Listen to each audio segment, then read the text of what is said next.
طراز الباروك بالانجلش او بالفرنش والباروك بالعربي، فاسم طراز الباروك. ليه سميناه؟ دي النقطة الأولانية. النقطة الثانية، ليه اتسمى بالاسم ده؟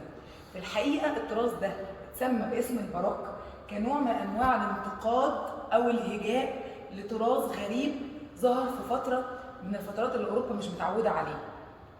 كلمة باروك باللغة البرتغالية كانت بتطلق على الصدفة أو الصدفة اللي جواها لؤلؤة شكلها مش منتظم. اللؤلؤة احنا عارفين شكلها عامل ازاي؟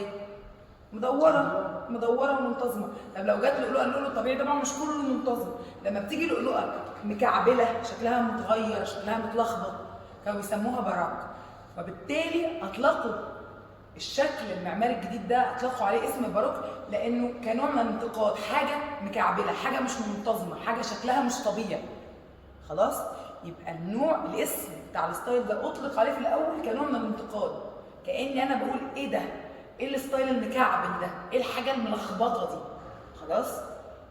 من الاسم كده شكله ستايل غريب، هنشوف شكل الستايل عامل ازاي. يبقى ده سبب التسميه. اطلق عليه الاسم ده كنوع من الانتقاد او الهجاء او النقد لاسلوب معماري او اسلوب جديد شكله غريب بالنسبه للناس في الفتره دي في اوروبا. ماشي؟ ده معنى الاسم بالبرتغالي او بالانجلش وتعريف الاصطلاح بالعربي. طبعا احنا مش هنحفظ التعريفات ولا الاصطلاحات زي ما هي كده خالص، يعني ممكن تقولها باي طريقه زي ما انا شرحتها كده. طيب بدا امتى وفين وليه؟ الباروك زي ما قلنا العصور ما بتنتهيش في يوم وليله، او الطرز ما بتنتهيش في يوم وليله. هو بدأ في نفس الفترة أو نفس المرحلة اللي انتهى فيها الليت رينيسانس أو نهاية عصر النهضة أو اللي كانوا بيسموها المانيريزم. يبقى بالتالي هلاقي إن القرن ال 16 ده مشترك ما بين نهاية النهضة وبداية الباروك، في اوفرلاب أو في تداخل ما بين الفترتين. فهو بدأ في القرن ال 16 وفضل مكمل معايا لحد تقريبا نص القرن ال 18. تمام؟ يبقى تقريبا خد حوالي من 150 ل 200 سنة تقريبا. اوكي؟ وفي الفتره دي بتقسم برضو ايرلي وهاي وليت، بس هنا في الباروك هلاقي الاختلافات ما بين الطرز الثلاثه او ما بين الفترات الثلاثه مش قويه زي النهضه، فاحنا هناخد السمات العامه للباروك بشكل عام، مش هنقسمهم جوه كسمات معماريه، هنشتغل على الباروك كله على بعضه بشكل عام. طيب ده امتى؟ فين؟ في الحقيقه طراز الباروك مش زي النهضه، النهضه بدا اول ما بدا فين؟ في ايطاليا في فلورنسا، صح؟ فاكرين؟ قلنا بدايه فلورنسا هي كانت مهد بدايه عصر النهضه. طيب هنلاقي عندنا هنا بقى في طراز الباروك الموضوع ما بداش في مكان واحد، ده هو بدا في مكانين مع بعض، في ايطاليا وفرنسا مع بعض. ليه ايطاليا وفرنسا مع بعض في نفس الوقت؟ خلاص احنا كده عرفنا امتى وفين. هنعرف ليه. ليه حاجتين، حاجه ليها علاقه بالمكان وحاجه ليها علاقه بالزمن.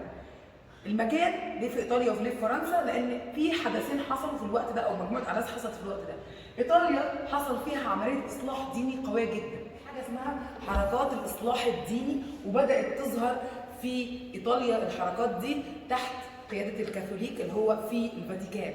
بالتالي بدات ايطاليا تبقى ايه؟ بؤره دينيه مهمه جدا في اوروبا، هي المركز الديني الرئيسي في اوروبا في الفاتيكان، بقى في كنيسه سان بيتر او كنيسه الفاتيكان، واصبحت هي المركز او البؤره الدينيه. فبالتالي لما تبقى المركز او البؤره الدينيه بتاعت اوروبا كلها في ايطاليا هيطلع عندي نتاج معماري قوي جدا في اوروبا عباره عن ايه؟ كنايس وكاتدرائيات. فهلاقي عندي ان ايطاليا في الفتره دي بتاعت الباروك دي هتتميز بشده بوفره او بكتر الكنائس والكاتدرائيات اللي هتطلع في عصر الباروك فيها. ليه؟ لان هي هتبقى المركز الديني في اوروبا. فرنسا على الناحيه المقابله او على العكس منها هتبقى هي المركز المالي والاقتصادي والسياسي في اوروبا. هيسيطر فيها الملوك، اسره بقى الملك لويس الاول والثاني والثالث والرابع والخامس لحد ال 15 وال 16 يعني اواخر اسره الملك لويس، يعني هنلاقيهم ان هم مسيطرين في الوقت ده. وفرنسا هتبقى من الدول العظمى في اوروبا ومن اغنى دول اوروبا. عشان كده هلاقي ان المركز المالي والاقتصادي والسياسي هيبقى في فرنسا، وبالتالي هيبقى فيها انتاج لقصور كتير جدا. فبالتالي بقى عندي مركزين في العالم هيطلع فيهم طراز عصر الباروك، ايطاليا عشان هي مركز ديني وفرنسا عشان هي مركز سياسي واقتصادي. طيب في اسباب ثانيه؟ في اسباب ثانيه. من اهم الاسباب الثانيه اللي هتبدا تحصل، فاكرين احنا عصر النهضه كانت السمات فيه عامله ازاي؟ موديول، شكل هندسي بسيط، سيمتريه، محوريه، مفيش زخارف، فاكرين الكلام ده؟ سكيل انساني، معالجات وظيفيه سببيه، فاكرين الكلام ده كله؟ طيب المعماريين فنانين، والفنان ده اكتر انسان ممكن يزهق بسهوله، صح ولا لا؟ بيجي له ملل سريع جدا. تخيل بقى لما انا اقعد 200 سنه اقول لك ما تخرجش عن القواعد دي، عندك لازم تعمل اي ديزاين تعمله على موديول، ما ينفعش تشتغل من غير محوريه، لازم المبنى بتاعك يبقى سيمتري، ما ينفعش تحط زخارف. ايه اللي هيحصل؟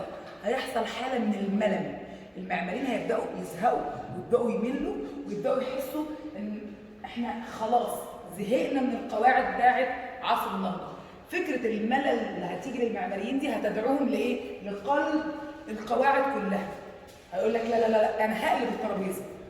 كل قواعد عصر النهضه معماري او فنانين الباروك هيعملوا عكسها تماما، كنوع من انواع التمرد على القواعد الجامده اللي كانت عندي دي. يبقى ده سبب تاني من اسباب نشأة تراث او عصر الباروك، تمرد او ثوره المعماريين ضد قواعد عصر النهضه الجامده. تمام؟ يبقى قلنا حركات الاصلاح الديني، سيطره فرنسا وان هي بقت من الدول العظمى وبدا فيها المركز السياسي والاقتصادي. كمان ثوره المعماريين ضد ايه؟ القواعد الممله والجامده بتاعت عصر النهضه.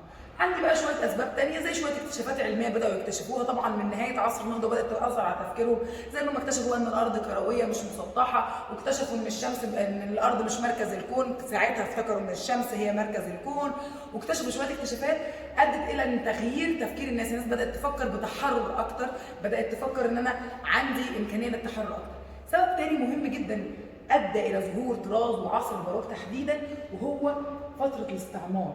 الفترة دي القرن 16 والقرن 17 كانت الدول الأوروبية زي فرنسا وإنجلترا وألمانيا وإيطاليا والدول الكبيرة دي كانت دول مستعمرة. يعني إيه دول مستعمرة؟ كانوا بيشوفوا دول العالم الأقل منهم ويبدأوا يسيطروا عليها عشان ياخدوا خيراتها. هلاقي مثلا من عندي مثلا إنجلترا كانت مسيطرة على اسيا، على الهند والمناطق دي كانت كلها مستعمرات، الهند وتايلاند ومش عارف ايه كانت كلها مستعمرات لمين؟ لانجلترا.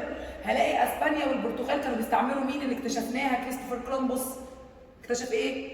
امريكا. بالظبط. هلاقي ان امريكا اللي هي ما كانتش اسمها امريكا ساعتها، الارض الجديده كانت عباره عن مستعمرات لاسبانيا والبرتغال وفرنسا.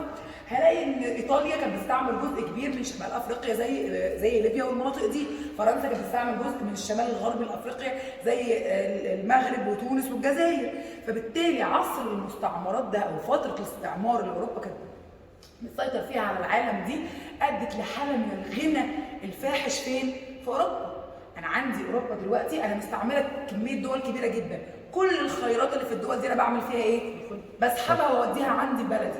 خيرات بقى ايا كان نوعها، ذهب، احجار، رخام ملون، حراير، عمال مهره، مهندسين، فنانين، عمال مهره بجيبهم من الدول بتاعتهم واحطهم عندي لان انا صاحب القوه. فبالتالي عمليه الاستعمار دي ده كان السبب الرابع او الخامس مش عارفه بقى كده، عمليه الاستعمار دي ادت الى ايه؟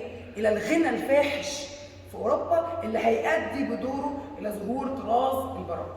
دي تقريبا اهم الاسباب، طبعا في اسباب كتير جدا بس دول اهم 4 5 اسباب ادوا الى بدايه ظهور طراز عصر الباروك ده. يبقى احنا كده خدنا النقطه الاولى، الاسم والتسميه، اسمه طراز الباروك. سبب التسميه كان نوع من انواع الانتقاد او الهجاء او النقد لطراز مختلف شكله غريب مش متعودين عليه الناس. طبعا هي كلمه برتغاليه تعني الصدفه المعوجه او الغير منتظمه. ثالث حاجه النشأه امتى وفين وليه؟ امتى؟ من القرن 16 لنص 18، فين؟ في فرنسا وفي ايطاليا. ليه؟ قلنا شويه الاسباب اللي احنا قلناها دي. يبقى كده طراز الباروك ده السبب ان هو بدا يظهر معانا.